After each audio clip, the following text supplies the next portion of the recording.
Tapi antara keinginan dan keberdayaan kemampuan, dua hal yang berbeda. Saya ingin koalisi besar, mampu nggak melaksanakan? Jadi ingin dan mampu dua hal yang berbeda, ya toh. Kalau ingin Bambang Pacul, ya tentu saja subjektif lagi juga beda. Keinginan Pak Prabowo, keinginan Ibu Ketua Umum atau siapapun itu akan mengukur keinginan dan keberdayaan. Beda-beda, jadi menurut saya sah-sah saja. Dan nama kader PDIP yang muncul itu bagaimana? Di PDI Perjuangan sesuai dengan amanat Kongres bahwa nanti yang akan menjadi baca pres adalah merupakan hak prerogatif dari Ketua Umum. Jadi semua kader partai yang nantinya akan diberikan amanah oleh Ibu Ketua Umum sesuai dengan hasil Kongres, itulah yang akan menjadi baca pres, capres dan cawapres dari PDI Perjuangan sesuai dengan mekanismenya. Kita berpegang pada hal itu aja. Berarti PDIP tidak merasa terganggu dengan hasil rapat? Oh, enggak lah, itu kan internal setiap partai politik ya, masing-masing mempunyai mekanisme. Jangan dibalik. Yang melakukan safari politik pertama kali adalah Puan Maharani. Itu gagasan koalisi yang dimaksud, yang bagi kami itu kerjasama politik, yang kemudian muaranya gotong royong bersama membangun bangsa, itu sudah dilakukan oleh Puan Maharani.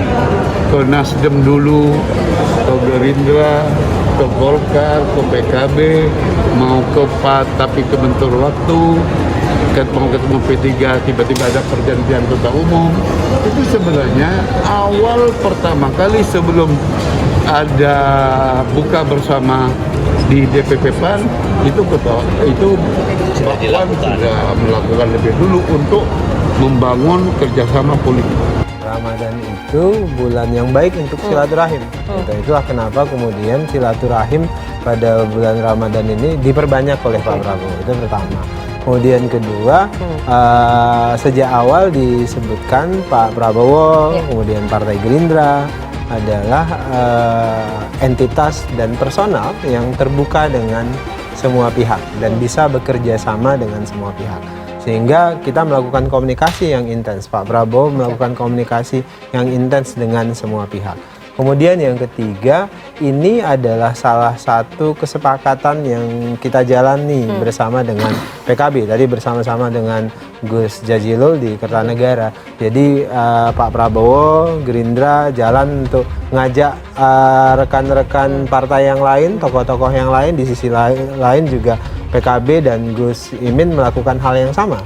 Kemudian hari ini bertemu, kami saling update. Pak Prabowo update hasil pertemuan beliau, kunjungan beliau, silaturahim beliau, Gerindra pun demikian dengan Gus Imin dan PKB. Jadi sampai dengan detik ini Gerindra, PKB, Pak Prabowo dan Gus Imin terus bekerja merangkul dan mengajak semua elemen yang mau bareng-bareng dengan koalisi kebangkitan Indonesia Raya. Terserah Anda menerjemahkan itu besar atau kecil, tapi yang jelas ya, tapi tentu dalam posisi ini kami di Gerindra, Pak Prabowo tidak ingin melakukan dikotomi kami besar, sana kecil dan sebagainya, tapi kita ingin menyatakan kita ingin kerja bareng-bareng, ingin pastikan elit bersatu dan berharap tentu itu berdampak positif terhadap masyarakat di bawah, rakyat di bawah juga bersatu. Koalisi besar diragukan bakal terwujud, justru Anies ketiban rejeki.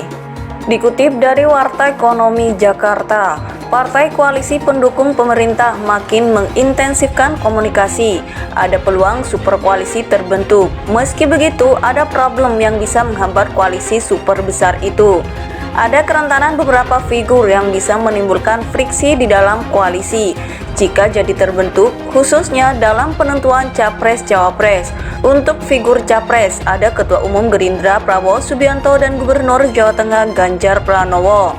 Figur Cawapres lebih banyak lagi, ada Ketua Golkar Airlangga Hartarto, Menteri Pariwisata dan Ekonomi Kreatif Sandiaga Uno, dan Ketua PKB Muhaimin Iskandar alias Caimin.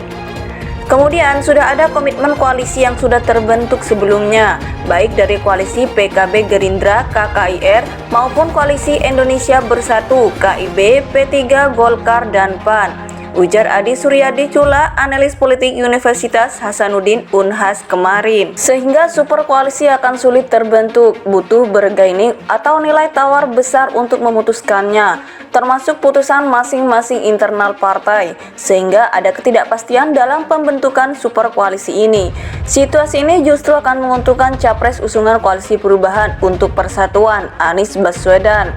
Karena koalisi besar yang tidak pasti itu menunjukkan kesulitan untuk mengajukan figur, sehingga menguntungkan Anies karena ada perpecahan di koalisi besar yang tidak bisa membangun soliditas untuk menyatu dalam satu koalisi, kata Cula. Sehingga jika situasi itu berlarut-larut akan menyulitkan untuk bersosialisasi figur yang mereka usung nanti, sebab pendekatan ke arus bawah juga dibutuhkan, sehingga koalisi yang lebih cepat terbentuk diuntungkan daripada tertunda dan berlarut-larut tidak ada kepastian. Anies yang lebih dahulu diusung diuntungkan dengan kondisi itu. Anies satu langkah sudah berhasil menyelesaikan daripada kondisi koalisi yang sedang terombang-ambing.